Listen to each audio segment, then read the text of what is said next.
And for that, I'm going to introduce our featured speaker, which is Robert Nelson. He's a Seattle Truth Network member, and he's, like most of us, when the lockdown hit, he started studying, the health aspects, the legal aspects, everything. So he's become his own expert in those fields. But most of all, he's been tackling this cryptocurrency issue, and so he's going to share his insights into that. So come on up. Let's give him a warm round of applause. All right, thanks. I'm going to move a little bit. So Okay, perfect. Let me get these set up here. Great. Cool. So, Okay, I'll take this out. oh, okay.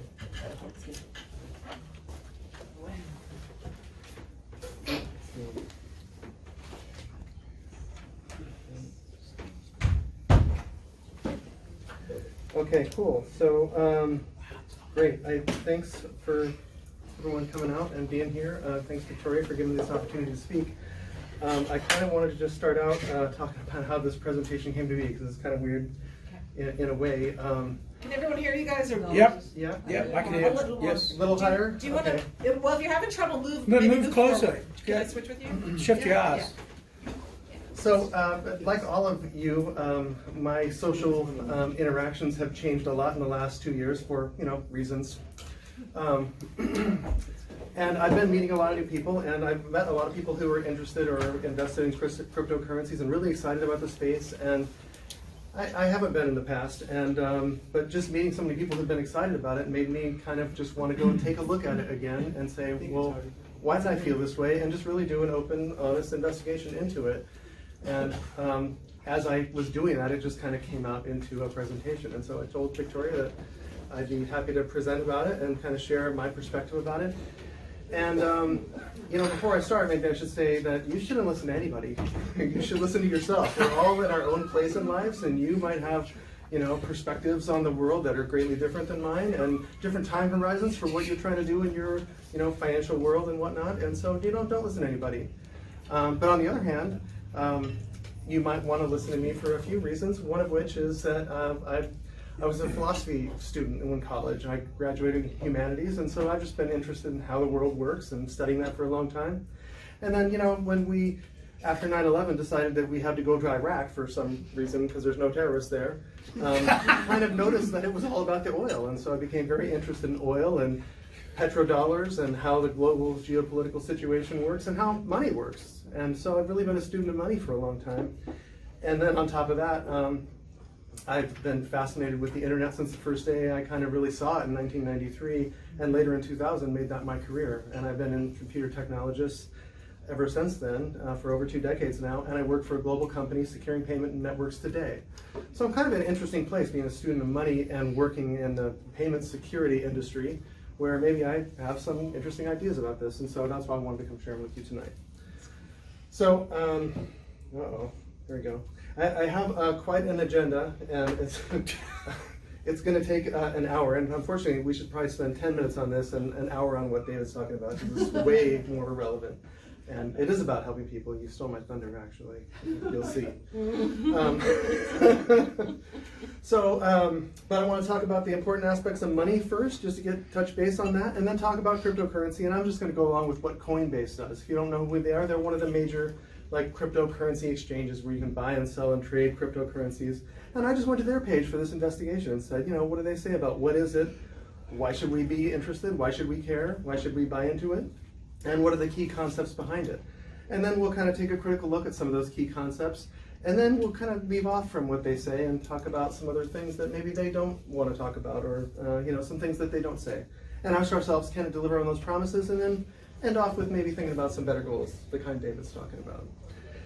So first off, real quick then, some important aspects of money, right? There's 3 main functions of money. It needs to be a medium of exchange, which is kind of the now thing, and then it also needs to be a store of value so that we know it'll be a good medium of exchange in the future, when we put our retirement into it for 30 years. And then also it needs to be a measure of value. It's kind of a unit of account kind of function, and that won't be so interesting tonight, but that's also something that money needs to do.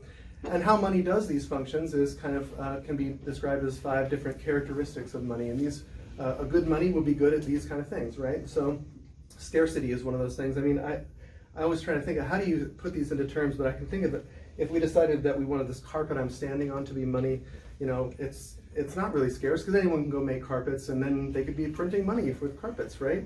And not many people would accept carpet as, you know, it's like, well, I don't think carpet's valuable. I don't want that, right? And like, how do you make change? We have to rip this carpet in half and we got here, you can have half a carpet.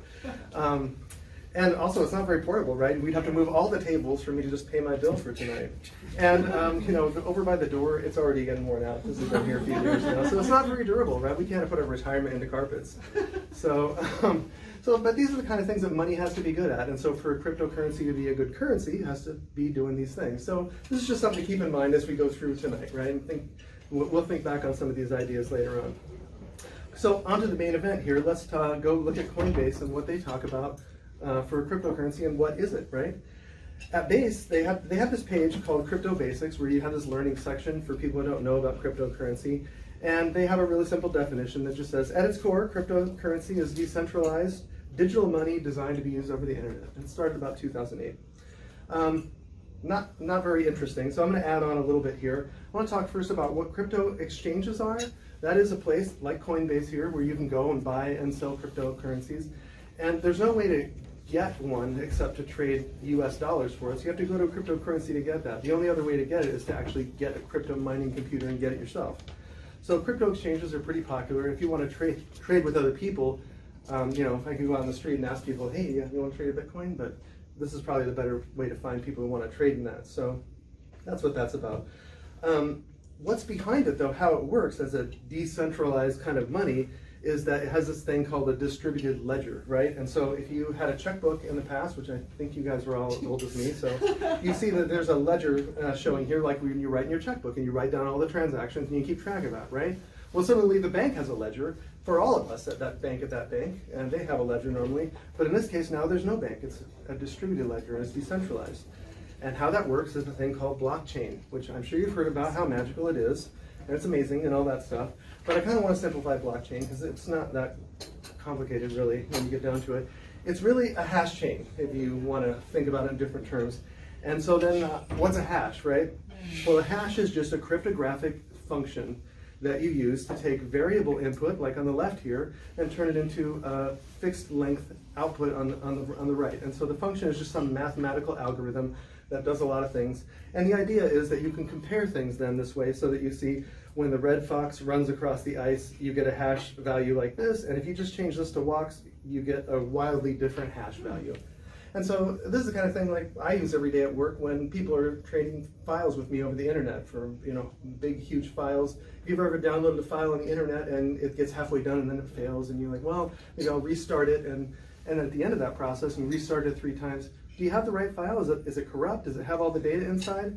Well, one way to find out is you can do a hash on the file and you can have the sender of the file do a hash as well. And if the hashes match, then you have the same file. It's really that simple. So a blockchain really is just a chain of hashes organized into blocks of hashes. That's really all it is. Not anything magic or world changing actually. And so how a Bitcoin transaction works, I know this is probably review for many of you, but I just wanted to level set a little bit. Someone requests a transaction and that's broadcasted to a node of computers in a peer-to-peer setup where they can all talk to each other. And then there's this sort of magical validation moment that happens here, which is, they don't really go into detail in this one. And once it's validated, it transforms, the transaction is put into a block. So this is a block of a bunch of hashes, right? And then those hashes are added to this long chain of other blocks of hashes, and now we have a blockchain. And then your transaction is complete, and everybody who has a copy of that distributed ledger blockchain agrees that Bob now has 2 Bitcoins that Sally sent him. So we're done, right? But just to put a little more, and I'm almost done with this sort of educational portion, I guess. Just to put a little more from the original Bitcoin white paper that this anonymous guy who goes by the name Satoshi Nakamoto made in 2008. He actually described it in his abstract as the network timestamps transactions by hashing them into an ongoing chain of hash-based proof of work, forming a record that cannot be changed without doing the proof of work. So that proof of work is kind of this puzzle that you've heard about, and it's just a bunch of algorithmic work to make a bunch of hashes and then solve this puzzle. And that's what this validation process is. And miners, Bitcoin miners, will do that to try to win the next released Bitcoin every now and again. But also they are hashing the transactions into that block. And so that's how your transactions get, transmitted through the network. So that's kind of a simple round of like how it works and what it is. And I just wanted to do that so everyone kind of knew what we're talking about, because we're going to be moving quickly through some of this stuff. So continuing on down the learning space, at Coinbase, they have all this whole section that tells you all the things you're going to be excited about, why you should want to get into Bitcoin or crypto coins. And instead of reading all this, I'll just summarize the promises that it makes for you. There's no need for middlemen or like financial institutions anymore. There's going to be low fees on your transactions. It's not issued by a controlled government or it's not issued or controlled by a government or central authority. And it's secured by blockchain, which we talked about a little bit. And the blockchain is distributed across all the participants in a peer-to-peer kind of manner. And then individuals can thus take complete control over their own assets. And so really what it is, and they even say their mission statement elsewhere on their site, is to increase economic freedom in the world, right? So it sounds great, and this is really good stuff. But we're going to evaluate tonight, like, can it and does it deliver on these promises? And that's kind of the question. And so to answer that question, we can just continue right on down the page at Coinbase and the Crypto Basics section, because they have a bunch of key concepts they lift here. And so I'll go through these key concepts a little bit. The first one's transferability, that crypto makes transactions with other people on the other side of the planet as seamless as paying with cash at your local grocery store. And they actually have a little example here where they talk about how the fiat money being like done through an international wire transfer takes like this many hours, like 2 days, and it costs like $45 compared to 75 cents with Bitcoin in just 1 hour. I don't know if that's fair to compare to your grocery store, because that's free and takes no hours. But anyways, we'll get into the critical part of this as we go through. So the next one is privacy, that you don't need to provide your unnecessary financial information to merchants, right? Which means they can't get hacked and leak your information because they don't have to get it. So that's kind of nice. Security, they show with this graph, it's just more about how it's secured using blockchain technology. But also this graph kind of talks about that attacking the blockchain would cost $4 billion in hypothetical hardware costs because of this thing called majority hash rate. And so we'll talk about that a little more later, but that's kind of why I explain hashes to you, because just so you understand what hashes are and how miners kind of use them to validate stuff on the network. As far as portability, your holdings aren't tied to a government or financial institution anymore. So whatever happens to those major intermediaries of financial institutions, if they go bankrupt or have bail-ins or bailouts or whatever, you're going to be fine because your coins aren't held in that, right? And finally, the last three, transparency is really important because that's this digital distributed ledger, right? I mean, if the banks don't exist in this scenario, then we all have to have copies of the ledger out there that everybody can trust. And so transparency is paramount, right? We have to trust each other now because we can't have a bank kind of certifying this stuff for us. And so it says every transaction is published publicly without exception. And this means there's no room for manipulation of transactions, changing the money supply, or adjusting the rules in the middle of the game. So that's good stuff. And then irreversibility, unlike a credit card where you can call them up and say, hey, this looks fraudulent, I don't want to pay this. There's none of that. Once the payment's made, it's done, right? So it's a very different kind of payment situation. And then they say that there's safety because the network powering Bitcoin has never been hacked, and the core software is open source and permissionless, so everyone can inspect it, and it's all above board and safe, right?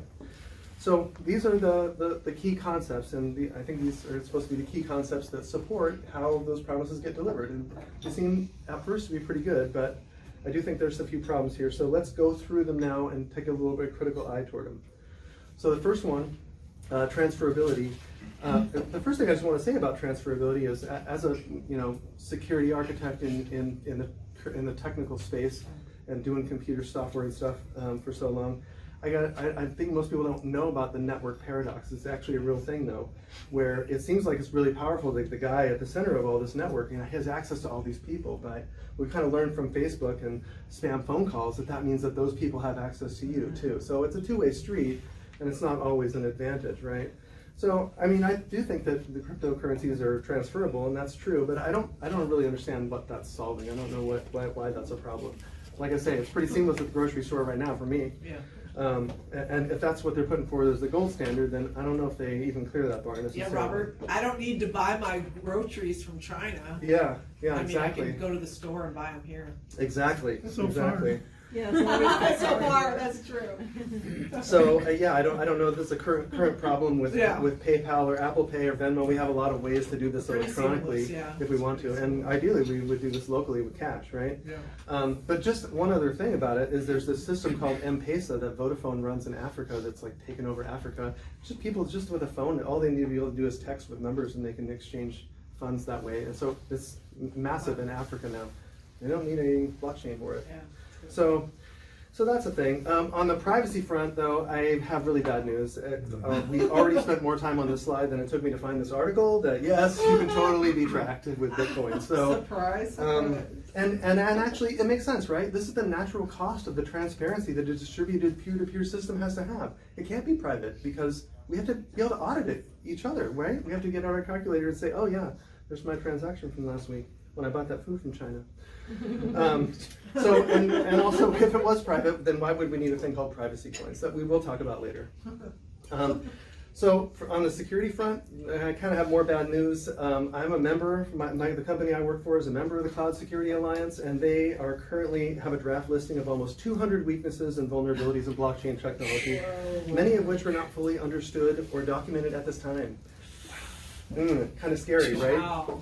So yeah, and I'm here to tell you, I haven't been in technology for 20 years, that no software on the internet is perfect. And that actually changes and faster than you know all the time, which introduces new security problems inadvertently. With every one of those changes is potential new risk for a security problem that never, someone already audited the software, and as soon as they make another change, well, that audit doesn't mean anything anymore, right? Because now we can have a new vulnerability. So this means that your cryptocurrency is secure one day, or until one day it's not. And then the hackers are going to know about that before you do, because they're looking for these vulnerabilities all the time. And so if you're a fan of the show South Park, you've already known for 10 years what's going to happen next, right? And it's gone. This goes poof, and there's no help desk where you call, right? So it's a big problem. On the portability front, they are available to you no matter where you're in the world or what happens to the global finance system's major intermediaries. But I mean, that's starting to change a little bit. We see that like an article here talking about how Monero has been halted on some exchanges because governments and financial ministries around the world are starting to rein in these tokens, and so legitimate businesses and enterprises are going to start steering clear of this stuff because they don't want to be caught off sides on these regulations, right? It's a real risk to them. And so if it's portable and these guys won't trade with you anymore, that kind of impinges the portability, right? Is that because Monero's dark web? It is partly because Monero's dark web, but look, I mean, now we've got, IRS wants Bitcoin Lightning Network tracing as well, and there's new crypto stuff being passed from Biden and all these people all the time. And even, the Canadians tried to take the Bitcoins away from the truckers, and even though they maybe couldn't this time, I mean, are they done? Do you want to put your retirement money here and take a gamble that they can't get it done in 30 years? I don't know. I don't know about that. I think it is for now portable, but I see a lot of risks, and I mean, it has to be stable, right, if we're going to make this our money. So at this point, I want to take a little historical interlude. I kind of knew about something that happened a long time ago, and maybe this is why, as a tech guy, I've been aware long enough, and this is why I don't own any crypto, right? But there's this whole history of immutability problems and chain rollbacks with Bitcoin, and I'll just take you through the first one in this article. It was all the way back in 2010, right, when it was a fledgling cryptocurrency, and someone in August 15, 2010 had exploited a value overflow bug, and Bitcoin's only supposed to have 21 million coins ever, and this person inserted 184 billion with a B coins into the blockchain by exploiting this bug. Whoa. So, slightly inflationary. I mean, makes the Fed look conservative, Wait, that's honestly. more than the original amount. Robert, that's more than the original amount. I mean, can you say Yeah. the figures again? It's What was original? Yeah, they inserted 184 billion Bitcoins, and the theoretical maximum ever that it will have is 21 million. So I never heard completely that. ruined everything, right? That actually Well, you didn't hear news. about it because it only lasted a few hours. It went unnoticed for 2 hours, and then Anonymous creator Satoshi Nakamoto released a new client version that patched the problem, and then network participants performed a soft fork and rejected the abnormal transaction, Okay. and the blockchain was effectively rolled back. Okay. And now there's no list of the reverse transaction, those reverted blocks available. And this is kind of an interesting problem, right? I mean, they solved the problem, but they solved it in a funny way, right? There's 51 blocks with transactions that are valid in them, and they got totally reverted and invalidated. So this is actually a big problem. And also, Satoshi Nakamoto did this. Is that the genesis? Who is that? Who is that anyway? Yeah. Who is that? So let's think about these last three of the concepts, right? With transparency, every transaction is supposed to be published publicly without exception. But now we have 51 blocks that got rolled back. So that's an exception, I guess. And it means there's no room for manipulation. But when this happened, that's exactly what the community voted to do, manipulate the system. And why did they do that? Because someone did find a way to change the money supply. Yeah. And so in response to that, they changed the rules mid-game. So they Yeah. on both sides, everybody violated all of these this transparency key concept. And we just talked about transparency as the most important one, and is ruined by Satoshi Nakamoto, who we don't even know who he is. We're headed all this up, right? So it's still subject Yeah. to human Yeah, frailty absolutely. and Yeah. intervention. Yeah, and then irreversibility, we don't have to go into that much. I mean, they reversed it, so it's not. Yeah. Pretty simple. It's not irreversible because they reversed it.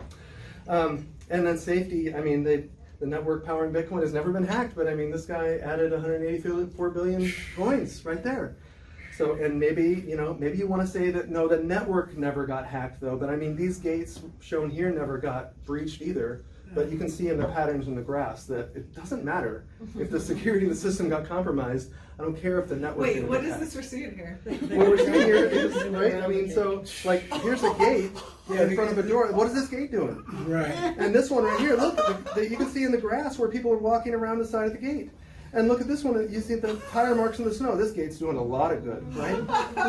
The network has never been hacked, but the people got the money. So, I mean, doesn't really matter, right? That's funny. And another objection to this line of reasoning, I think, could be that, like, hey, you know what, this is old news.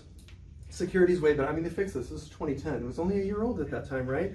12 years ago was ancient history in crypto, and, I might buy that. And maybe that's not relevant to today's mature ecosystem. However, as I was studying for this and going through things, just a month ago, I found, no, that's wrong, because just a month ago, the same thing happened with the Juno coin, where the community had to vote to revert $36 million of transfer that someone had got the token by malicious means. And so it is exactly the same situation. They ruined all their own transparency and everything because they had someone go revert all this stuff because someone had found a bug and stolen all the money. Except it was actually even worse this time. Because what happens down here in the bottom part, if you read the article, it's that they handed the information, they handed a hash and a Bitcoin, or not, a Juno coin wallet address to a developer who it's so untransparent that they don't even list the developer's name in here, by the way. They handed it to a developer to go revert the $36 million to the rightful owners, except the guy accidentally sent it to the hash address instead of the wallet address, so it just went nowhere. Oh. So, I mean, They didn't get their money back? I think it's not worked out yet, because it made such a mess of the situation by doing that, like, how do you, now we had a problem, and we tried to go on, and a bunch of transactions happened, and we wanted to roll it back. We rolled it back wrong, and now more transactions are happening, and so, you see this problem just gets out of control very quickly. So it's kind of a nightmare. So, okay, so I mean, going through the concepts on the Coinbase page, we can maybe do a little scorecard here to, like, keep track of where we are now. Transferability, sure, it's transferable. I get that. Privacy, no, it's your Bitcoin can be totally tracked. Security, there's 200 weaknesses, some of which are not even fully understood yet, so not really. Portable for now. We'll see how long that lasts. Transparency, no, I mean, so many problems here, right? We talked about it. And then irreversibility, no, it's just not. And safety, I mean, it's never been hacked, but someone exploited a bug and made a bunch of coins, so I don't think they do very well in the and this is surprising to me. I mean, I knew that there's reasons why I don't own crypto. I was never really into it, so I was kind of surprised that, like, I didn't expect it to be so bad when I went through this exercise. I'm like, wow, this is horrible. But there was another surprise waiting for me, which is that when we actually try to map these concepts back to the promises that they say on their page, the things we should get excited about, I only cross one off. I mean, it's the security one. I mean, they got the money, and that's the one you cross off, so kind of a big deal. But I was just surprised that only one got crossed off, and that kind of led me to think that when someone's selling you something, they tell you about the good stuff, and they don't always tell you about the bad stuff. So maybe we need to expand and think about some additional challenges with crypto and really put our thinking cap on, right? So I've done that, and so I got another list of things that we want to talk about. And I mean, one of the promises is low fees. How have we not even talked about that yet? So what about the fees? Let's talk about it. And I want to start talking about that by looking at this article called on Bitcoin.com called "What is Bitcoin Mining?" And this talks about how the miners get paid. And so we should think about that, right? How do they get paid, and how does that affect us? And so the mining reward is twofold. There's one, the block reward, which is the newly minted Bitcoin, right? They're in a race against all the other miners to solve this puzzle, and when they solve the puzzle, they get the Bitcoin. And that reward is like, it shrinks over time, like every couple of years it gets smaller and smaller, and eventually we'll be at 21 million Bitcoins and there'll be no more mining. And so that means that at that point, those miners on their network will only have one more way to make money, and that's the second way listed here. The fee is associated with all transactions in the current block. And it says here in blue, end users wishing to make a transaction must attach a fee to the proposed transaction as incentive for the miners to include it in the next block, right? Isn't that nice? So they're the gatekeepers. Well, yeah, and also you got to pay to transact. So that's kind of a, and it goes on, if you go further down here, this is a really interesting part. Rational and honest miners select transactions from the mempool, which is like the pool of transactions to be done, based on the fees attached to them, optimizing naturally for higher fees. And this gives rise to the fee market, which helps to ensure the limited block space is used fairly and efficiently. And I mean, as a technical architect, I'm like, well, so why did you, are you saying that you designed your limited block space system to run out of numbers? Like, what? Maybe you should go back to the drawing board on that. Why not to pay a fee because you made a bad design, guys? But you know, anyway, that's just me. I'm kind of a cheapskate. So, but this is the two ways that they get paid, right? And so let's look at that. This is the two ways that they get paid. But there's two kinds of fees that we pay, right? One of the ways they got paid was they get the Bitcoin when they mine one, and that has nothing to do with us. But we still have two kinds of fees that we can pay. The network fees shown on this webpage that I was looking at, which is what we just talked about, that when you attach a fee so that they'll process your transaction. And then there's another kind of fee called the exchange fee, right? Remember we talked about Coinbase being a cryptocurrency exchange. And we are going to talk more about them later. But for a cryptocurrency exchange to make money, it says, I don't know if you guys can read this or not, but it says it needs to attach to some of the financial momentum flowing through it. In most cases, that means assessing fees for common transactions such as trading, depositing, withdrawing, or loans. So now there's two ways that we can pay these fees. I'm like, wow, my inner cheapskate is really coming out now. It sounds like good old banking. Yeah. Right? Like, I thought this was Wow. better. I thought we were gonna have low It's fees. the late new and improved. Yeah, but I mean, I'm still hopeful that maybe we can have low fees, you know, and so, you know, let's keep reading, and I look at the rest of this article, and I found something that really kind of floored me. This little part in blue that says the cost of any given crypto transaction can change regularly and on short notice. And I was like, well, so wait a minute. You're telling me that we should expect low fees on into the distant future when we can't even expect them in the near term. So I don't understand how that works. And also, I don't know if you noticed the URL of this article, but if the fees are so low, why is the title of this article How to Minimize Crypto Fees? And why can't I find a million articles like that if I just search for it? So obviously, it's not as clear-cut as we're being told, right? Yeah. Now, there's this other kind of exchange that we will talk about called the centralized exchange. And so I found a bunch of these like charts like this where they list the fees here. And so these fees in this column here are like the fees for the exchange, and then the fees in this average gas fee. So this is like the transaction fee we talked about. Are for these Bitcoin. different coins like Uniswap? Yeah, and the blockchains are showing here. So like this is Ethereum. yeah, ETH is Ethereum. It's like which blockchain there are is which coin they are. And for decentralized, this Uniswap one is like kind of the most popular one. That's why it's on the top here. And it's a smart contract. And we'll actually talk about this one in a little bit. But yeah, I mean, you can see that some of the ones at the bottom here, they're like very, like I can't even give you I can't even give a ballpark. So we don't know how much the fees are, so I don't know if I want to bet my retirement on this, but. Okay, so I mean, that's enough about that for a while. We'll definitely revisit this topic towards the end. Okay. But cornering the market on nodes, right? If you're not familiar with cornering the market, it's the idea that when you get so much of something that you have like pricing power in that market. And so maybe you've heard about the Hunt brothers did this with silver in the late 70s, and also Eddie Murphy and Dan Aykroyd did this in the movie Trading Places with Orange Juice when they got one over on those old guys. I don't know if you remember that movie. But cornering the market in crypto land is called achieving majority hash rate. And this is what they said makes it secure, is that it would be so expensive to achieve majority hash rate. But think about what that means. That's an admission that it is a potential weakness. So let's think about it, right?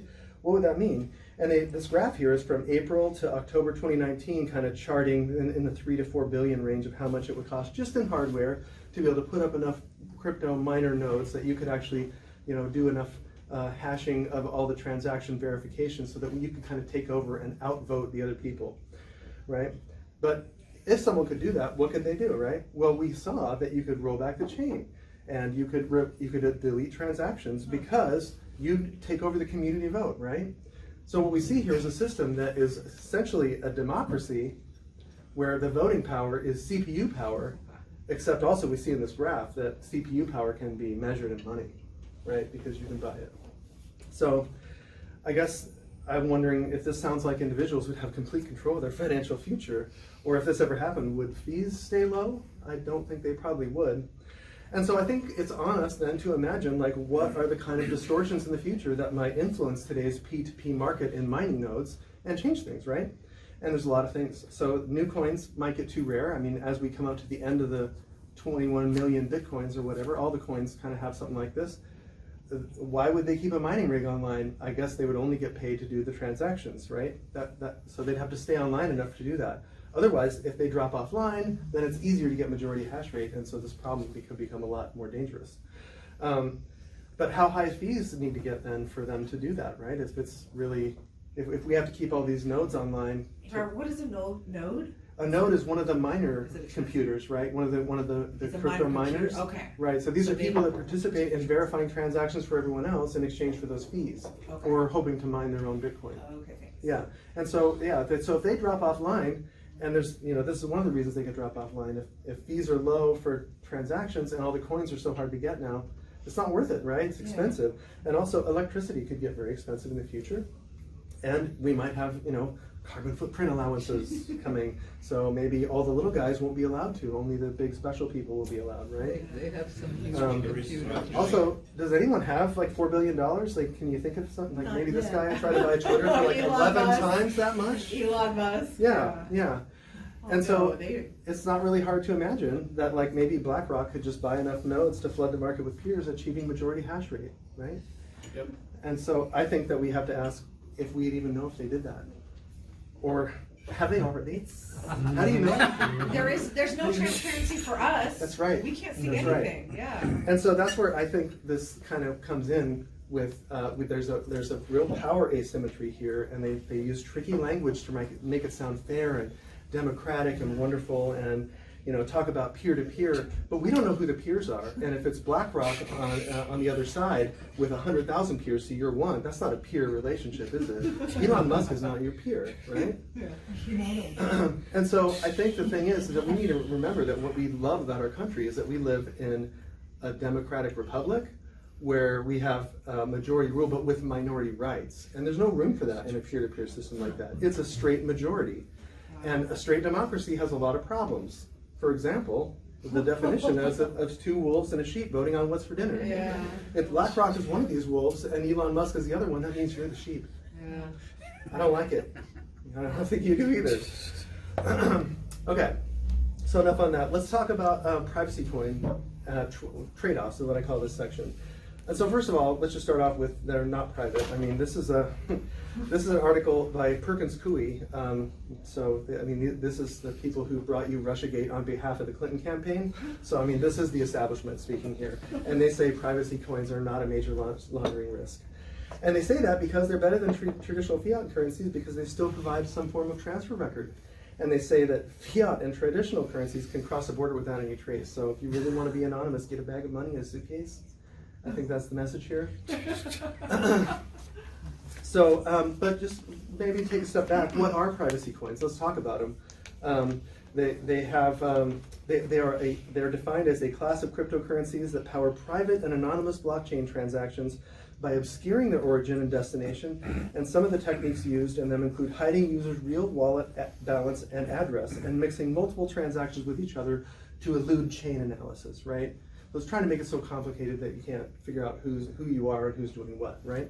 So I have some serious problems with this because as a security computer architect, we have certain principles in security land, and one is that you don't do security through obscurity, because that just means that the regular people will not figure it out, but the hackers will, because they're going to look and they're going to find stuff. So you can't do security through, it's like taking guns away from the good people and let the criminals have them. It doesn't work. The criminals still have the guns, the hackers still look at the code. So you can't just hide stuff, you have to actually secure it. And so when I see terms like obscuring and hiding and eluding chain analysis, that sounds off alarm bell for me. And so when you look at the actual strategies used by these coins, it's not private, and it's not secret, and it's not actually secure. It's just trying to be too complicated to be easy. But if you're trying to steal the money, it's worth it, and so you will find out, right? So I think this is a big problem with these, and actually it makes sense, right? Because what we're talking about here is this trade-off idea that I want to get into. And so this article that I checked out was really interesting. And part of the problem, part of it here says, more importantly, the coin supply, which today is auditable by anyone with a calculator, would, under many privacy schemes, instead rely upon trust that the cryptography works as intended, right? Because if you can't audit it and it's not transparent anymore because it became private, that creates new problems for the other, the other concepts that we talked about. Wow. And so, and in fact, this totally happened. In 2017, Monero had a breach of exactly the same kind. Someone could create unlimited number of coins in Monero, and so no one could know about it unless they tried to search for it, because it was a little too private, so it's hard to see this problem. And this guy really gets to the crux of it down at the bottom of the article, where he says, the goal of privacy coins is to leverage cryptography in clever ways to make the information on the network and the ledger entries unintelligible to an observer, while still allowing anyone to validate all the rules the cryptocurrency is being followed. And so these, right, this is competing priorities. We're hurting ourselves right now. And actually he gets down to it. He says no path is free of compromise. And that's what in technical architect land we call that trade-offs. That's what that is, right? Where we know we can't meet all of our goals, we just have to choose whatever is the cocktail of the least bad set of outcomes that we can gather together. And so in this case, the trade-off here is that we're going to get privacy, but we're going to give up auditability and transparency, right? How do you know it's working anymore? And if it sounds like it's just private to you, but it's not, it's also private from you. And so this is a big problem. And then portability, right? Transparent, some exchanges are not going to take it. The regulatory landscape might not be the same in 5 or 10 years as it is now. So, I mean, when you get to where you want to cash out your retirement, your path to a transaction could be complicated in ways that are hard to see today because of these things. And then obviously there's got to be more middlemen. You can't interact directly, then it wouldn't be anonymous. So now you have more middlemen, you're going to have more fees and less control of your future, right? So these are the kind of trade-offs. And when I look at this landscape of all these altcoins and stuff, I mean, I know that everyone wants to make their own coin to make money, but I kind of see it in a different way. I kind of see this as this landscape wouldn't exist if Bitcoin was perfect. So it's an admission that it's not, right? And every one of these other coins is trying to find that right cocktail of trade-offs to be the best Bitcoin and make all the other ones go away. There can only be one coin to rule them all, right? That's what they're all trying to do. And so the question naturally is, what if there is no ideal set of trade-offs? This is just a bad idea to begin with, right? Is it possible that we're just, running the 5 stages of grief on this process? And just right now, there's so many altcoins because you are here at the marketing stage. And that's what these altcoins mean. Whoa. I think we should take this possibility seriously. I hope we get to acceptance pretty soon. Okay, so we looked at the concept scorecard earlier, and to kind of see how privacy changes that game. Privacy coins don't really change. I mean, they get the privacy, but we gave up even more transparency, and the portability and transferability are kind of sacrificed. So it doesn't really change much. Okay, so it's going to get more interesting here. Thank you all for following along. I know this is a lot of information, and I've been worried about this all week, trying to make it shorter and digestible. Very good. Very good. We're in no hurry. All right. So coin exchanges and smart contracts, and this is supposed to be about disintermediation, right? Removing the middlemen. That's kind of what we're talking about here. And remember, Coinbase is, they're the best crypto exchange for beginners according to Forbes. And so, but what is a cryptocurrency exchange exactly? It's online platforms used to buy and sell cryptocurrency, and they're intermediaries between the buyer and seller. So I thought we were getting rid of middlemen. Getting rid of the intermediaries. Yeah, that's this middleman at the very bottom there. So yeah, I thought we were getting rid of the media. And people involved in crypto will then go and tell you, right? They'll say, oh yeah, okay, but there's two kinds of cryptocurrency exchanges. There's the centralized kind and the decentralized kind. And so if you look at this chart of like, well, okay, on the centralized kind, the top thing is that the centralized exchange controls your funds, like a bank. And the decentralized kind doesn't. They in that case, the user controls your funds, and it's anonymous, and all this stuff. So the message is that Coinbase and these other centralized exchanges, they're not good. They're just a bank with crypto behind it instead of US dollars. So what's the difference? And you guys already sniffed that out earlier, right? And so the economic freedom must be over here in the decentralized exchanges. So we need to take a look at these and understand what we're talking about here. So decentralized exchanges are blockchain-based apps that coordinate large-scale trading of crypto assets between many users, and they do that entirely through automated algorithms instead of the conventional approach of acting as a financial intermediary between buyers and sellers, right? So the algorithms that these centralized exchanges use are examples of smart contracts, right? So we're learning what that is.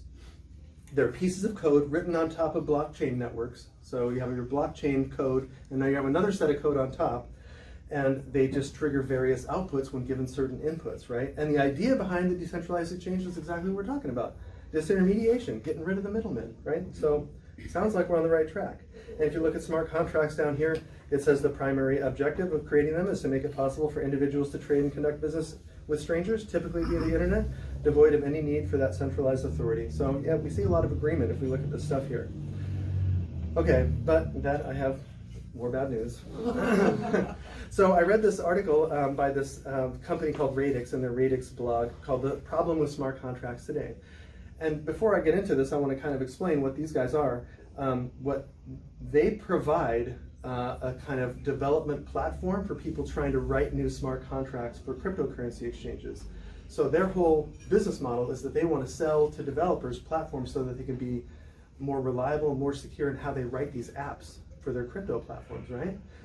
Which, first of all, just already admits that it's a problem, that they're too complicated.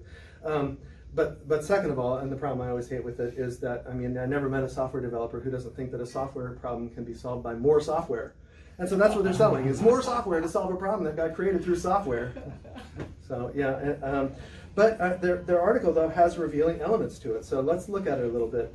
And I'm sorry I have to read so much of this to you, but he says here, but are these problems with today's decentralized finance development paradigm really so bad? Are today's smart contracts really broken, or are they just a work in progress? An example of how DeFi works on Ethereum today illustrates just how dire the situation is. And he gives this diagram. This is the Uniswap contract, the one we talked about earlier. This is the main one for Ethereum blockchain. And he says this is how we imagine it, right? And so this is some, it's not the kind of trade we would do. And I don't want to spend a bunch of time on it, but it's the kind of trade like a liquidity maker would do. Is they have a bunch of different kinds of trades in blockchain. It's actually, believe it or not, complicated. But he goes on here and he says, but here is a greatly simplified view of how it actually works on Ethereum. And you can see it's already more complicated over here, and I can't even make it big enough to read. And he says, this is greatly simplified. And so then he said, what in the world is going on here, right? And so, this is what's running our money at this point. And that's, and so then this really floored me when he says this. He says down here, this is exactly the kind of complexity that starts ramping up the learning curve for the new software developer and multiplying the opportunities for exploits that lose real money. Your money. Your money. Right? And it only gets worse as distributed apps are composed together. Imagine Uniswap diagram above in its full complexity being combining with other distributed apps and their internal interfaces and message passing and caches of data held in other smart contracts, and it goes on and on. And so if this is so complicated that the software developers writing the code don't understand it, then I'm sure that I don't understand it, and I'm sure that you don't understand it. And that doesn't sound like we're in control to me. Wow. Think about it. So when I come back here and see that the user controls the funds, and I mean, I can find so many tables like this, right? Every one, the top one is, oh, third parties not needed on a centralized exchange. Decentralized exchange, you're in control of your own funds. Peer-to-peer basis, so it's better than centralized. You know, with control of funds, it's the user on decentralized. And this one I think is the closest to reality, right? This one at the bottom here, where it says it operates through automated smart contracts without an intermediary. But even this one doesn't quite tell the whole truth. When it comes down to it, operated through a smart contract means that is an intermediary, right? And that's what I'm talking about here. It's an intermediary controlled by a software developer, not by you, and that's an intermediary. So smart contracts are in control of your funds here. So we haven't escaped anything. We just traded one evil for another. And this is why it's a problem. And this leads to a whole host of other problems, right? We can build on this from here, right? If we're talking about money as software in the cloud, who is in control? This guy, the director of research at Blockstream, he developed a bunch of these protocols that run all this stuff and do all this automation behind the scenes.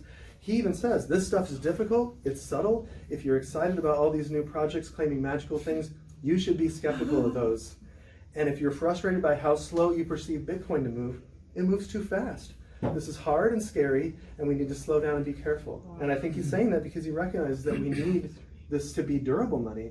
We can't change it so fast. But how fast are we changing it? You can find graphs like this on the internet. This is a graph of the number of commits to the software repositories behind these crypto coins and where they live on GitHub or wherever else online. And this is a measure of number of commits per week. You can kind of see the dip there that they all took Christmas off, right? Can you go over the timeline there? What are we, Yeah, it's 2021-05, so like May 2021 through January, February 2022. What's the really tall blue? Trust Wallet token. So And Trust that, Wallet right. is one of the real popular wallets, which really is just, a lot of the wallets are actually just a crypto exchange with a wallet feature on it because they don't want you to understand that their primary business is the fees. So they pay, it's a free wallet, but then you pay the fees because you transact your crypto exchange through them because you're using their wallet on your phone. Oh, so they give away a free wallet. Oh, I mean, not Yeah, it's a free wallet. But there's, and actually, I think Trust Wallet is one with some of the lowest fees based on some of the stuff that I saw. But I mean, today, who knows what it's going to be like in 5 years, right?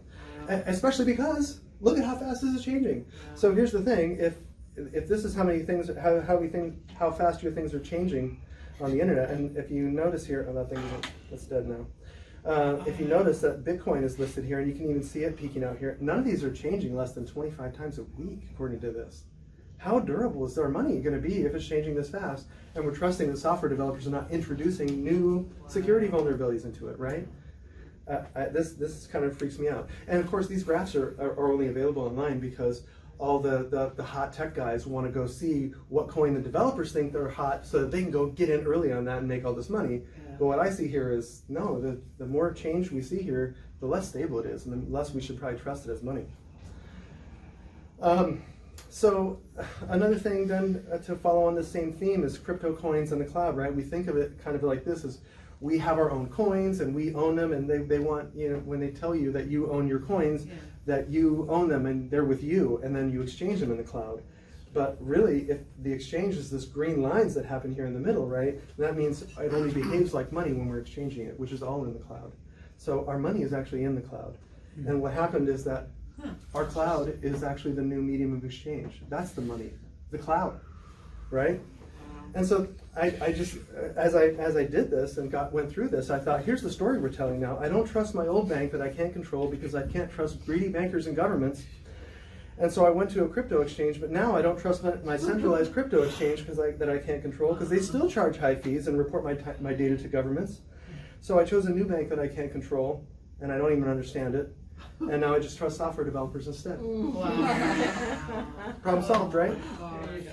Yeah, so, and then one final issue here is that the cloud being where your money is means that a network access is really the intermediary. That's our medium of exchange.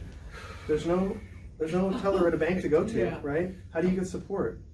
What if your phone is dead? How do you transact? What do you do when you experience fraud, right? What if you can't pay the internet or phone bill because of the fraud? Like, oops, now you're really in trouble. What if Verizon cut you off because you didn't get a vaccine? Yeah? Or your crypto exchange decided you're a racist. Or you're Russian, so you don't stand with Ukraine. Or you donated to the Canadian truckers. That actually happened. Yeah, yeah. Right? So without electricity, an account in good standing, and an Ethernet signal, and a proof of your digital identity, you don't have any money. Right? In other words, your money is not portable. A dream. If you want to take it out of the cloud. Anywhere where you don't have a computer, which must be hooked up to a global cloud network. So it's not very portable, right? Does this sound like individuals have complete control?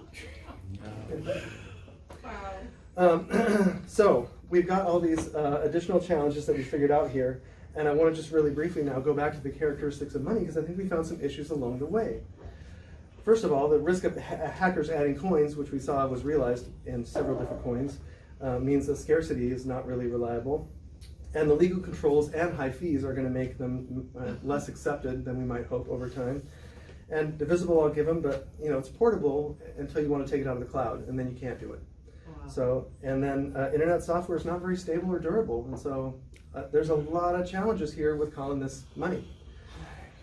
So, can it deliver on the promises? Once again, we got all those concepts all tied up, but we couldn't really knock off many of these promises. But now that we've asked better questions, maybe we can, right? We've looked at all these additional challenges, and so what do we come up with? Well, the platforms are intermediaries between the buyer and seller, all the cryptocurrency exchanges, and if you go to decentralized, now you have a smart contract that's an intermediary, so there's a middleman. It just might be a software developer instead of a banker. And the fees can change regularly on short notice, so I don't think there's any guarantee of low fees. And the smart contracts are in control of your funds or the centralized exchanges, so I mean that's a central authority that controls all this. It's not actually decentralized when it comes down to it. And if I don't know how to go change Bitcoin into Ethereum with a guy on the street, I have to go to an exchange to do that, and that's centralized. It's all central. So we knew that you could get tokens via malicious means, so we already had checked off security. The blockchain is distributed across the network, but I mean, Elon Musk's not your peer, man. Mind the asymmetry here, okay? And then, the cloud's in control of you, so you don't have complete control of this stuff. So, I mean, when we look at the list of promises that they made, and we don't have very many left. In fact, the only one that's remaining now is that it's got blockchain. And if you're laughing right now, it might be because you remember the movie Idiocracy where they had Brondo, the thirst mutilator, and everybody went around talking about how it's got electrolytes. But they didn't know what electrolytes were, they didn't know what they were good or bad for, and they didn't know how to use them wisely, so they ruined their planet because it's got electrolytes. And I just wonder if we're doing that because it's got blockchain. Wow. So I would love to just kind of leave it here because I think this is hilarious, but this is also very destructive, right? We just tore something down, and that's all great, but maybe we should talk about what would be better goals, right? And we're going to lead right into David here. So let's go back to what problem are we trying to solve, right? We need to know that. We're trying to get to economic freedom, right? We don't want to be debt slaves anymore. Isn't that the problem we're after here? And so we need to ask ourselves, what's the debt slave mechanism, right? What is it that's making us debt slaves? We can't solve this problem if we don't understand the root cause. And so to understand that, I kind of want to harken back to this letter that got sent to Congress last week by a bunch of tech guys. And basically they told Congress, like, get hardcore on crypto. Could you guys regulate it? It's a problem, right? So one of the guys who signed it was this famous Google software developer who I have a lot of respect for. I've actually seen him speak. His name is Kelsey Hightower. And I love what he had to say about it. He said, I signed this not because I think blockchain is bad, because we're talking about a database, folks. I mean, he's saying databases aren't good or bad. It's what we do that is good or bad. He said, I signed this because society is attempting to turn every human interaction into a financial transaction and encouraging people to gamble, disguised as investing, just to make ends meet. Wow. Yeah, I thought this was super powerful. And my favorite part is what I really want to focus in on here is that society is attempting to turn every human interaction into a financial transaction, right? Yeah. Let's go back to exchange fees for a second.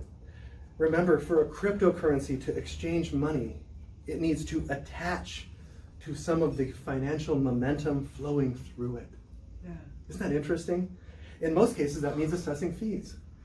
But let's play all this backwards.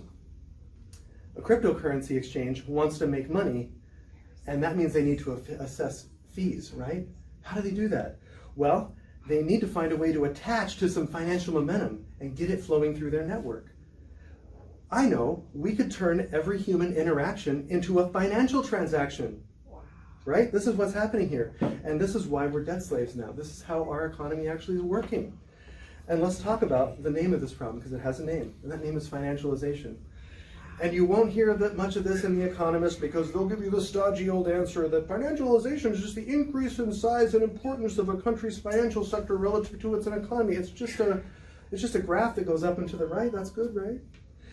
But this rise in the importance in our economy of finance and insurance is actually a real problem. So I'm going to get the progressive policy think tank to help me kind of describe this, because they say it very succinctly. The circulation and accumulation of capital in the financial system has become increasingly detached from productive investment in a process of accumulation for accumulation's sake. And this is problematic because so-called rent extraction is not a neutral process. It occurs at the expense of the wider economy. That's you. Yeah. That's you. So this is really what the problem that we're talking about. And let's expand our thinking here a little bit, right? Let's talk about the FIRE economy. That's finance, insurance, and real estate is FIRE, right? And if we look at this since the 1950s until about 2010, these things have completely flipped. Manufacturing is this blue line that used to be over a quarter of our economy, where we had a productive economy, and it's down to 10% now. Whereas the reverse is true on the FIRE side. The finance, insurance, real estate, and rental markets have gone from 10% of our economy to 25%. What date did it cross there? Can you give us that? Oh, you steal my thunder here. Oh, sorry about that. 1984 is about the time when it crosses. 1984? Yeah, 1984 is when these lines cross. And isn't it interesting what happens in 1984? Thank you for that lead-in. Is that wealth inequality takes off right at the same time, right? Financialization drives this wealth inequality. And of course this makes sense if we stop making things with a manufacturing-based productive economy, and we started instead charging money to use the wealth that already is in the hands of the very few. Those very few got richer at the expense of everyone else. That's what happened here, right? Which leaves us with an economy kind of like this today, where we have a stealth financial oligarchy, right? With the cronies on the top and the politics guys on the top, feeding from the fruits of other people's labor on the bowl up there. The guy on the left is saying it's the conservatives, and the guy on the right saying, no, it's the liberals, right? And this illusion of democracy holds them aloft above everyone else. And look at us down here, with a lifetime of debt and hardship and our willing servitude, and we don't even notice it because they throw the gadgets, distraction, and entertainment before us, right? And the most perhaps interesting part of this whole cartoon is this guy over here with the fees burden on his ankle. We've talked about the fees. He's chained by this fees burden. And why is he reading a book? I've actually known this graph for 10 years, and it just hit me doing this presentation. I thought, oh my gosh, he's reading the book because the book is the regulations.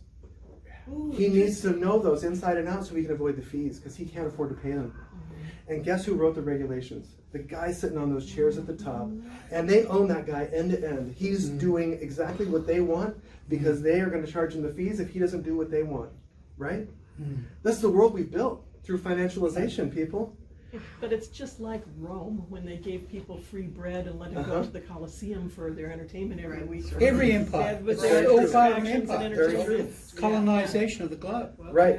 That's all it is. But I'm particularly interested in this fees burden situation, especially in light of this crypto idea, because we see that we're going to have to pay a fee to transact all the time right now. So think about how they use beguiling language to try and talk us into even greater asymmetry of power relations here, right? Even greater wealth inequality. It's kind of crazy to me. Let's go back again to the crypto miners. Remember, rational and honest miners select transactions from the mempool based on the fees attached to them, optimizing for higher fees. And this just happens to accidentally, I don't know, give rise to the fee market, which helps ensure the limited block space, those numbers we ran out of, is used fairly and efficiently, right? So notice though here that this creates a fee market, right? Which is more financialization. I thought this was going to give us economic freedom, and it's giving us the opposite, right? This guy is stuck with a new fees burden. And this whole thing was so that we could make it as seamless as paying with cash at your local grocery store, wasn't it? But let's take this logic to the grocery store for a minute, and let me just illustrate how this might work. let's say we have a grocery store. They have 8 lanes of checkout at the end of the aisles, right? And they hire some new tech guys, and these guys are real go-getters. They're disruptors, is what they are. And they realize that we almost never use all these 8 lanes of checkout. We only use them like the week before Thanksgiving and like every day at 5 o'clock and like Sundays. So let's just go down to 3 lanes, and we got these great disruptive ideas for all this other floor space in the store now. Awesome, we're gonna make so much money. This is great, we're disruptors. Okay, so what happens now is that there's only 3 lanes of checkout, which is fine most of the time. But at 5 p.m., when everyone comes in to get their food for the day, those little bit of hours where they normally would use all those 8 checkout lanes, there's only 3 now. Well, what are we gonna do to ensure that the limited checkout space is used fairly and efficiently? Oh my gosh, maybe we have to start a silent auction checkout person tip market, right? So that we can all check out. It's the only fair and efficient thing to do, right? We can't just line up before and do first come, first serve. If you want to pay an extra tip, maybe you can check out first. Robert, it's the HOV lanes on 405 where they Absolutely. cost more during Absolutely. rush hour. That's Absolutely. exactly what it Right. is. Right, Oh. exactly. And so the rich people get to go out first, and the poor people are just stuck with the table scraps, right? Time is money. And so this is creating a world even more like what we already have, where these guys on the globalization platform get a checkout of the lanes first every time, and they don't care about the $20 fee. It's peanuts for them, but they get out of there. But the rest of us trying to pay these fees are holding on for dear life, or we're falling off, just like what's happening here. And you might say, you know what? But if we have this problem, maybe we just got to change the rules of the game and do this Bitcoin thing differently. But I think what we're trying to do is do financialization differently. And I don't see much prospect for us changing the rules of their game. The deck of stack people, their game looks like this, and we're playing with these little dumb white pieces. They look like they're from the game Sorry, and I don't think that's an accident. They're not sorry, is the problem. So I mean, how do we get out of this? I think we got to stop playing their game. Right. So let's stop financializing. Yeah. How about we do definancialization instead? Let's take a moment and think about what that might look like, right? Let's imagine a spectrum with definancialization on one side and financialization on the other. Robert, We have local, does this apply to like Ethereum and all of the other cryptos? all of them. Okay. Yep. If we have local and tangible things or assets on this side, and we have promises or debts out there on the other side, we can just imagine that, like, on the local tangible things that aren't financialized, volunteering, like what I'm doing here to you, sharing information with all of you, like what you've all done, protesting and getting out there and making signs. It's all volunteer effort, right? There's no financial fees to be attached to here. This is all just for love of community, right? And our gardening, that's going to be definancialized, right?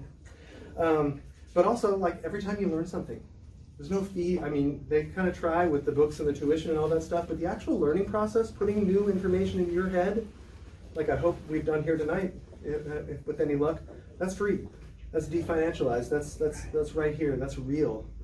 And when you meet a friend and create a new bond of loyalty with them, or nurture a child, or pay off your house so you have a place to live free and clear, or save food for an emergency, or even save some of your extra wealth in gold and silver, or old cars, or art, whatever.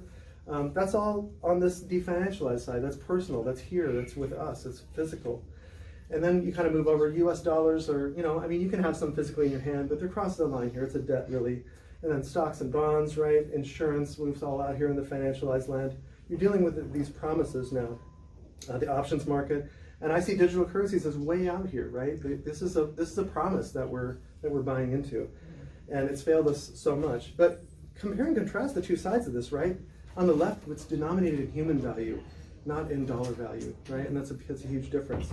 This is cooperative stuff on the left here, right? We're trying to make things better for everyone, not competitive, and we're working for love, as opposed to working for the love of money, right? Do we start to see why the root of all evil is money, right? And this is personal, not anonymous, guys, and that's where real value comes from. Over here is the land of rent extraction. So what does our definancialization list of promises maybe look like, right? Let's take a look at it, and I'll end on that, right? We know that decentralized finance can't deliver any of these promises now. We've proven this. But what if we just don't even play their game enough? I want to rename it. We'll call it rehumanization, right? I don't even want to use their name. Restore humanity. And let's don't have middlemen. Let's have partners rather than customers. And let's focus on value instead of money. and build community associations based on trust. And that's not going to be easy or safe, but it's not easy or safe to rely on government corporations. We've already seen that. This is what COVID means, okay? And this is secured by actual human relationships and trust relationships that could be distributed across your actual peers because you know them. And we can maintain government control when we minimize corporate and government intermediation. I feel like I just said that all wrong, but you can read in here. We can maintain control when we minimize that intermediation in our lives by taking responsibility for ourselves and our community together, right? So when we realize this, that this is not a solution over here. Financialization and decentralized financialization is not a solution, and we need to give it up and run as fast as we can toward each other, because all this stuff is falling apart and we're going to be left with nothing but each other. So this is why I don't own any crypto, and this is why I'm here talking to you guys, and why we're going to do some gardening. Wow. Thank you, wow. Wow, that's great. Thank you, Robin. You guys, we have, if you can stay for a few minutes, Robert, that was amazing, you guys. And that was a lot to go over. I'm going to try to upload this as soon as I can so you can review it and we can share it, because this is very, very well done. I didn't know anything about crypto, and thank you, Robin. Thank you I don't so need to know much. any more, thank you. You guys, if Yeah, Robert will stay for some questions, that'd be awesome. I have an example here. Yeah. I left my purse back there. I have $20 bills in my purse.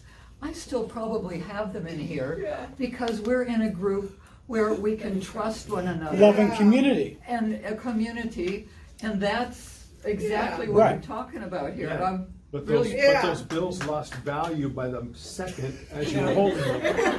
but it wasn't the people that did it. It wasn't the people, yeah. There was no fee pickpocketing at every second. Have you heard of carrot coin? Where they actually have thin little strips of 1/1000th of a gram of real gold laminated into the plastic bill. You know, other countries have plastic bills and they're very durable. And you know, you would be able to see right away if anybody messed with it.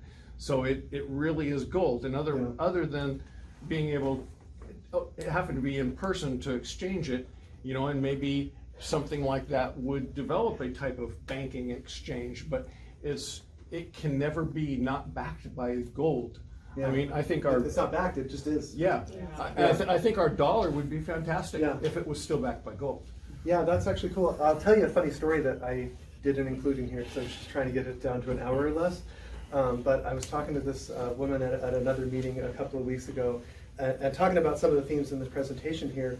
And she was actually talking to me about goldbacks, which is another kind of currency like that, where they've Probably figured very out how to print little bits of gold into the money. Exactly If the a same 5 thing. or a 1 has the proper amount of gold so that they're all, you know, the right values for each other. And she said, yeah, why don't we just get a bunch of those and use it with each other? And it haunted me for 2 weeks what I said. It just came out of my mouth, and I said, yeah, but we don't have an economic relationship. And I'm like, whoa, wait a minute. What I'm getting down to is that in my own life, as I've tried to simplify and live by some of these principles, all I've done is remove and try to make myself less dependent on all these things. And all I'm left with now is somebody with a mortgage servicer that I don't know, and a tax assessor that I don't know, and I like all these relationships with people that I don't know. I depend utterly on all those things. I don't know who down at my bank. I don't know anyone down there anymore. I don't know these people, right? They're unknown to me. And yet, this person who I'm a friend with, as part of my community, I love her dearly, and I totally trust her. I don't have any economic relationship with her. Is that the problem? Yeah. Is that the problem? That's a good, really good People point. should be having that That's a really economic good point. relationship with. Well, we need barter exchanges. Yeah. Robert, I had a question when you were going over the privacy coins.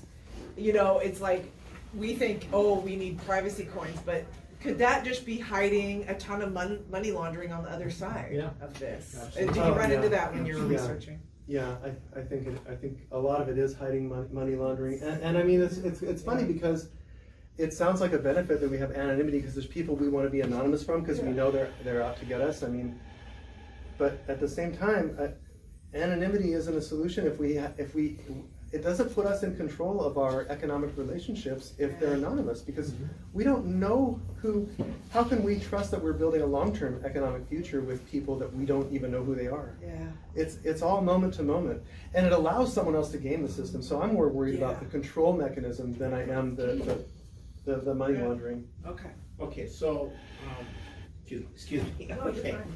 I'm gonna run something by you and see how you respond to it. In my view, the international financialization process began when the fixed exchange system ended in '71, and now we started the process of speculating on currencies.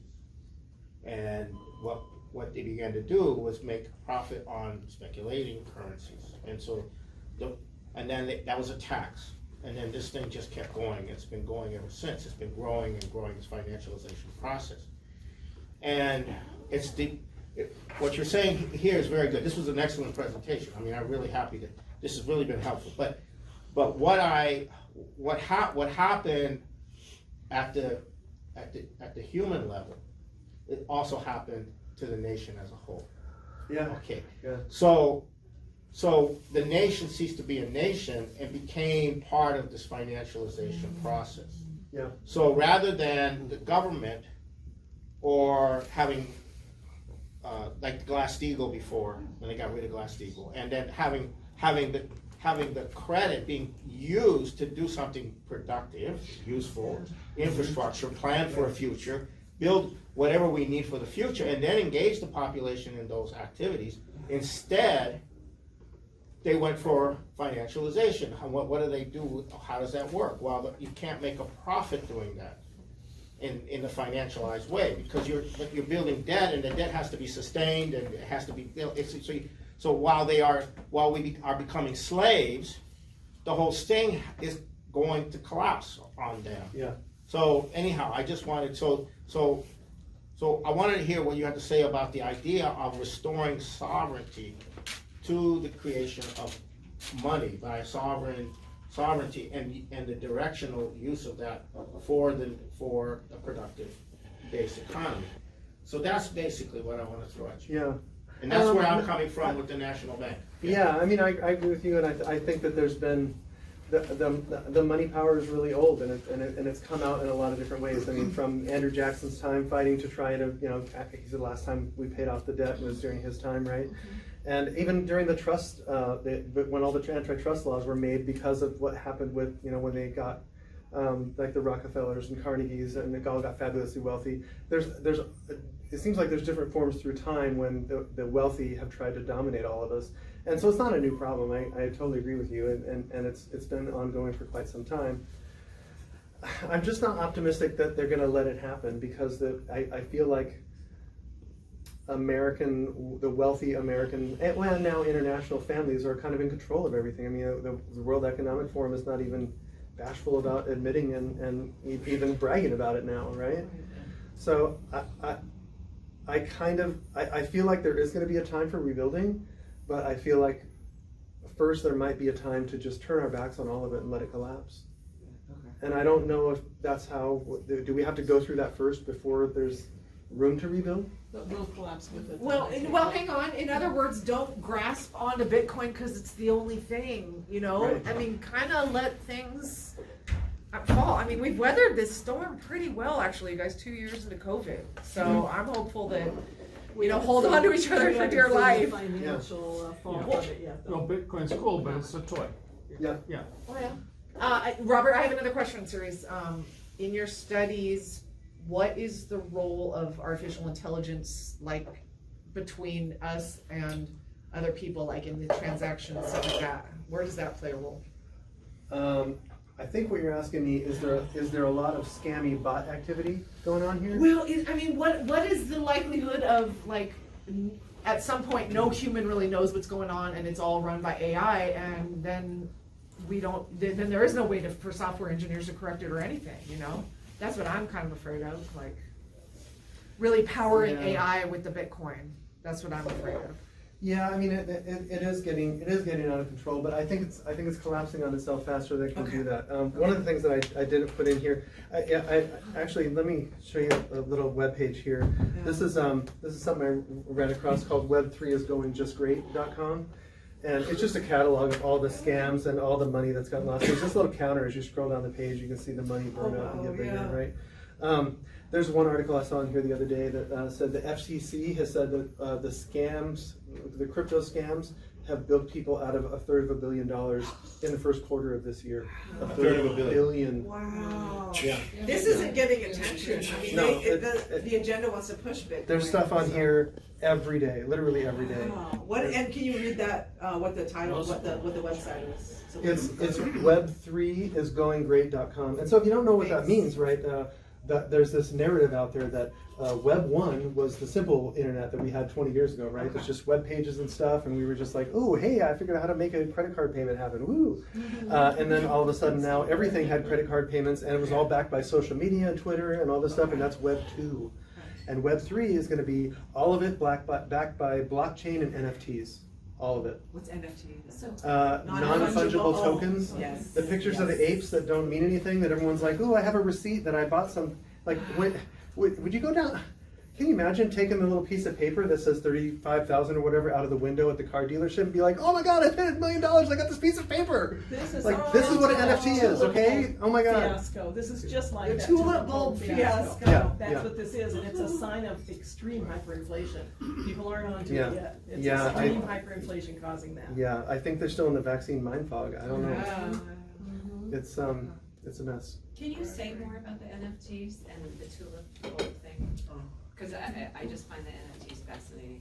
It's like It is fascinating, but it's a It scary seems thing. like the kids that are playing the video games and purchasing, Yeah. they're getting nothing except for making their character have a few more powers or Yeah. whatever, and so we're trading Right. them into the NFT economy. And Yeah, some of with us are loot like, boxes. What's that? Loot boxes. Yes, the loot boxes. Yes, and we've trained them through raising them up through video games that you do this and then you get a loot box, and when you go through and grind the game, which is what they call it, right? When you play a game that's really boring, but you have to get you have to kill this deer 25,000 times to get enough deer hide to go build yourself a leather armor so that you can now fight the dragon, right?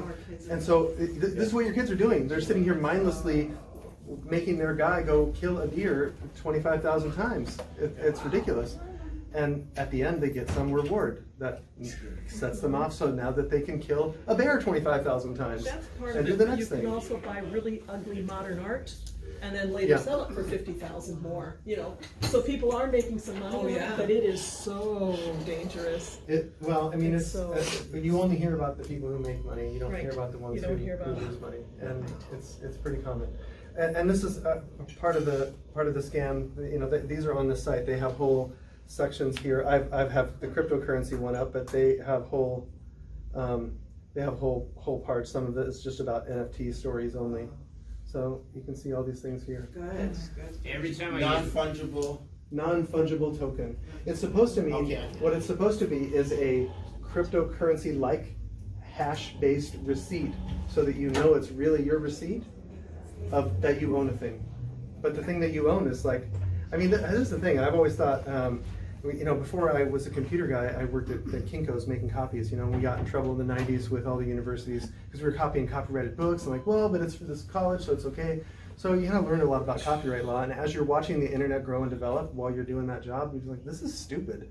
The whole idea of copyright on the internet, what computers do good? Copy stuff. Yeah. That's all they do. Yeah. So what does copyright even mean? I mean, really, the whole copyright patent system is really kind of there to be gamed by corporations at this point and lawyers, and it kind of doesn't really serve anybody anymore because it's outmoded and outdated, and it doesn't really acknowledge that computers just copy stuff, and stuff that is on a computer is there to be copied. That's why you made it. So it's kind of weird. I think that $1 billion and some is comparable to the amount of cash that the government steals from travelers just for stealing cash. I mean, just for traveling with cash and civil asset forfeiture. Yeah. That's a good point. Well, you can only take you $2,000 Yeah. or something, whatever it is, $10,000 a piece. How much is it we can take out of the country? Is that what you mean? No, I mean, if you're traveling within the U.S. and you have $40,000 in cash on you or whatever, any amount that a cop decides is a suspicious amount, they'll just take it from you, not charge you with a crime. Not, And your money is guilty until proven innocent, Yeah. except it doesn't have the right to a court appearance. It So probably has a lot of fingerprints on That's it. a comment I want to Cocaine. make about our society, or Yeah. nothing new, but government is a corporation. I never really thought of it this way. But everything that we call government is set up for commerce. And so, like I tell my sister, I said, if everybody making less than $200,000 a year paid no federal tax, wouldn't that be one of the greatest stimulus Yeah. in recent history? Yeah. So, If anything's so if fair. government is set up purely for commerce, that means that we have to change the government. That it has to be transformed, because if it's only a corporation, that business, then everything that we talk about change is never going to happen, because these people are saying the Bar Association is going to write the regulations that discriminate on all those people that make less than $200,000 a year. Yeah. Am I wrong?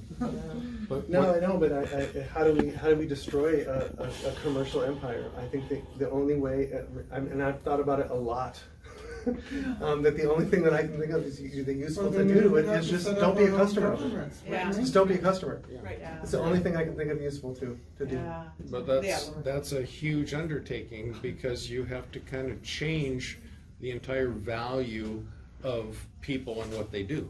I may be a fantastic programmer, but I'm only of use to a big corporation. I'm not of use to my community Yeah. and my neighbor. Yeah. And if I want to exchange something with my neighbor, do just ground roots barter exchange, he doesn't care that I can write program. I have to have something of value to the community to exchange. So it's really changing our entire values and sense of worth and our skill sets. Yeah. Yeah, no, I think it's going to be. I think this is going to be really hard to go through. I guess I'm not hiding it.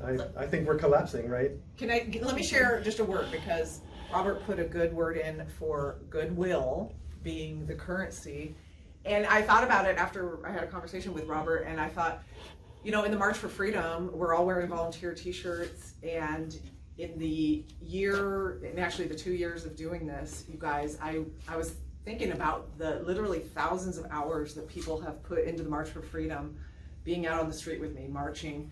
Then also behind the scenes, I've had people contribute to the website, or contribute like Robert's presentation, or contribute design skills, graphic artists, donations. Scott was security at the first March for Freedom. So you guys, we can actually just create a community like this that we can all contribute to, in different ways. David tonight is doing organic farming. So it's not gonna be overnight, because we're not used to this. We've all been living off the grid for our entire lives. So be patient with yourselves and your neighbors, but and it's gonna be painful as this thing kind of collapses. But you guys, maybe this was the pattern of Rome and every other currency and civilization. But you know what? This is right here, right now, where we can see this fraud that's being pushed on us. So, we rejected the COVID fraud. Let's reject this fraud too. So that's my words of advice for And you tonight. have to think of ways to operate outside of it. Ways to operate outside of it, and just really get back to what means something, which is human connection. You guys, it's not about how much money you have in the bank. It's how much joy do you get in one day, each day. So it's like that's how we can help each other, is through that. I just want to say that in line with what Victoria's been saying, that it really struck me that I think you're on the right track with rehumanization, because I've increasingly been looking at everything through the lens of, is this increasing the human factor, or is it minimizing? And what is the human factor? The human factor is connectedness, connection to the divine. It's love, instinct, feeling. It's all the stuff that they can't control. They hate it. it's our superpower.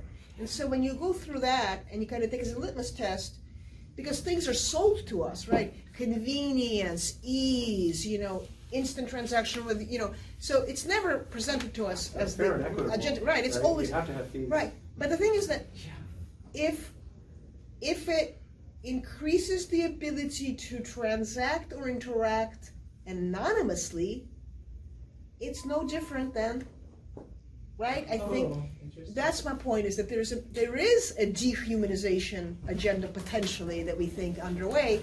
So in that regard, absolutely, right? Absolutely. Why wouldn't we do business with people to trust? Like, in other words, if you start looking through the lenses, where else are there potential agendas, right? Oh, this is so great and convenient. You could just go and use your ATM. You don't need yeah, it's convenient, but then what about all those thousands of hours that I've spent on the phone through some phone tree? It's like, just give me a human being. I've been on this for 2 minutes, right? And it's back to, so it struck me that absolutely the human factor, because that's what's winning. We're going through at least in my opinion, right? We're going through what they call a great awakening. We're going through where the human factor is rising. It's freaking them out. And so at the end of this whole question, I'm just kind of reaffirming for everyone, it's like, you're right on, and my final question is, because theoretically, Satoshi and all the founders of at least Bitcoin are anonymous, although there is a Victor guy out of Canada who does Ethereum. But my question, do you think that there is potentially actually an agenda behind the sudden creation of cryptocurrency? Like, where did it come from? Was some guy just, right? Like, or was this actually another one of those, not really what they're telling us things to, go further towards a dehumanized robotic society? Down another rabbit hole. Well, yeah, because you talk about, like, what Scotty just said, we're all so used to it, right? But we have been conditioned for our whole life for convenience. Yeah. I think that's a great question, actually, and I don't ask that question enough, but think about how this is, what we've gone through here tonight, right? Think about what this means, and what we've uncovered is that what we're being sold is economic freedom and freedom from tyranny, and what we're being given is more of the same. So tell me there's no agenda behind that. Yeah. Slavery. I don't buy it. You guys, let me put another word of support in for, this isn't all doom and gloom. Let's look at the last 2 years. What sector of the economy was the most resistant to the COVID fraud, the COVID mandates? And it was small business, you guys. And right here we have Larissa, we have Lynn, small business owners who were not fiercely pushing the COVID mandates on their employees, who made it through, and they survived. And you guys, if you look out, a lot of the restaurants did survive. They are small businesses. So you guys, small business, they tried to take them out, but small business is still here. So that's part of the economy that is still here and thriving. So let's support small business. Mm-hmm. Let's keep the cash-based system going. Mm-hmm. Let's, I'm not seeing a lot of places accepting Bitcoin. It's not implemented yet. I think there are technical difficulties, like Robert was going over, that will actually prevent it. Unless we really go wholeheartedly into this and buy into it, I don't think it's going to go through. So let's just support the economy that is still here and survived COVID. It can survive this. So small business, you guys. Like I say, we should have given 10 minutes to cryptocurrency and the whole hour today. That's the answer, guys. The food-based economy. No, loving community. Yeah. Loving community is the foundation. But I don't know how to segue this in, but I have to say it. It just blows my mind, and it has for a long time. You go to the grocery store and you'll see 80 to 90% or more people using a bank card to buy their groceries, and they are literally handing 2.5% to 3% of that purchase over to the bank, just for the convenience of using that card instead of pulling out cash. And we're blind to it. And you even talk to the tellers, and they're not even aware of it. Yeah, we should, there's a thing out there called Cash Friday. Just use cash every Friday as a start, right? If you don't want to do it every day, just start with Cash Fridays.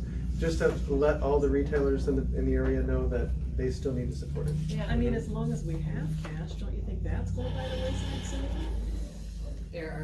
They tried, you guys, they tried to take it out with COVID. They tried to get rid of the coins. They tried to get rid of cash because it was infected with COVID. Remember that? Yeah. So they could try again, but they're looking desperate actually. So yeah. Yeah, we just gotta ignore them and do our own thing, and it'll all work out. We'll find a way to be a community together, and that's the important thing, right? Whatever they're doing, we just need to turn their back on it and stop following every detail of their evil agenda, Right. and start actually coming up with our own agenda. Agreed. Yeah. That's Yes. why I love what David's doing Right. tonight. Yeah. That's one thing that we can thank them for, is that, you know, whenever there is too much of something we don't love, it creates plenty of impetus for going in the opposite direction. So I think that they have done a fantastic job of galvanizing community. Yeah. Yeah. Thank you. You know, Yeah. thank you to the bad guys, because, you know, it Brings gave us us so together, much more yeah. momentum. Yeah. That's awesome. Thank you, Joan of Arc. Seattle's Joan of Arc. Yes. So I want to add to what Melissa said. I went through to this place in Wenatchee where they had the Republican convention, right? And I buttonholed every congressional candidate, every top person on this question of financialization and the issue of getting rid of the Federal Reserve and creating a sovereign national bank to fund the development of the nation. What I found, and this shocked me, was that below the level of the people that were like the insiders, you know, the formerly heads, there was this whole layer of grassroots people that were not part of the establishment. They were all in the Republican Party now. And when I talked to them, they all knew about what I was talking about. And it was stunning. And what I realized, and I'm going to tell you what I realized, is that for a long, long, long, long time, people just accepted what they saw and heard in the media.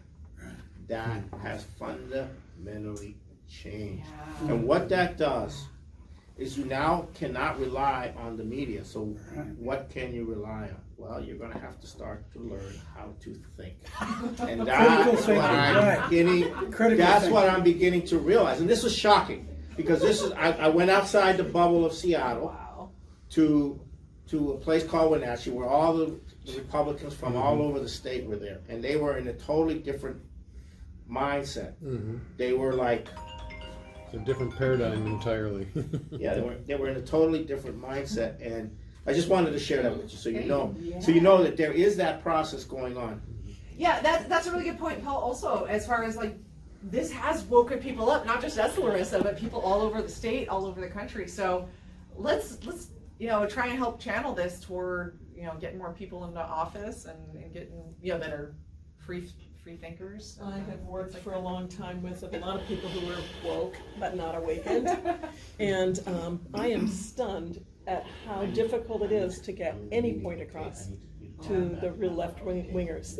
It's cognitive dissonance. That's what it is. They really cannot believe, it's denial, because they cannot believe their government would do this to them. Right. They cannot believe it, and to believe it would be get their core values somehow. Yeah, even with the evidence in their face. Well, they pay taxes to Uncle Sam, and so therefore Uncle Sam will be taking care of them. I mean, they're still believing that. Who took You the guys, jab we gotta wrap question. up. You're welcome to stay and chat, but let's Robert, any other questions? One more question. Tim, yeah. Would you like to say something? Satoshi Nakamoto. Yes. As I was bullhorning the Gates Foundation, Satoshi Nakamoto sent me a friend request. Really? Yes. On LinkedIn or? On Facebook, actually. Yeah. I can give you her information on what she's doing. She's suing this, she's got a court case against the Supreme Court. She's suing Coinbase for Really? the theft of intellectual property. Is this a real person? It's a real person. Oh. Yeah. It's an actual woman. Oh. Yeah. Her name's Susan. Oh. I can give you all the information you need. She's invited to a meeting. We would love to meet the real Wouldn't that be cool? Awesome, you guys. Well, thanks for that. You guys, let's give a round of applause to Robert. That was I love it. Thank you.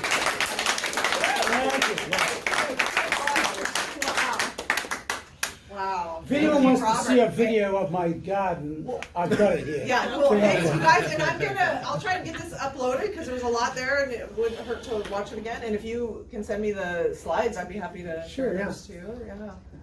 Wow. That was Thanks, you guys. amazing. Thanks for sitting through all that. Thank you for sharing, Robert. All right, I mean, you're all honestly, welcome. You're all welcome on the 30th here. Yeah, I was gonna say, okay, you guys, we'll see you Saturday at the Bill and Melinda Gates, and then the 30th, we'll be back at Rosie's for Paul. And you guys, I'll be speaking, and you might have another guest speaker too, so.